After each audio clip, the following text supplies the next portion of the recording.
Anak, may pumuntahan lang ako sa kuya bahay na tinahadyan ka lang. Ah, sige, sige na eh.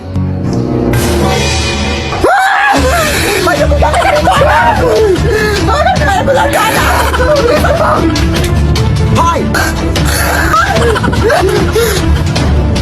Hindi ako yung doppelganger, Nay! Ha? Ako yung anak mo, Nay! Alam ko kung kailan ka pinanganak, Nay. Kailan? Sa birthday mo! Tama! Ikaw! Alam ko kung ano yung favorite color mo. Ano? Violet, kasi violet yung singit mo.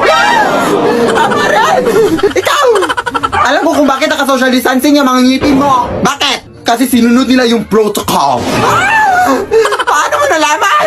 Teka lang, kung sino yung makakahula kung ilang days atong panty ko sa inyo, siya yung anak ko. 7 days, 1 month, side to side, side A, side B, paulit-ulit. Ito yung doppelganger, ito. Kunin mo naman, kunin mo. Akala mo, ha?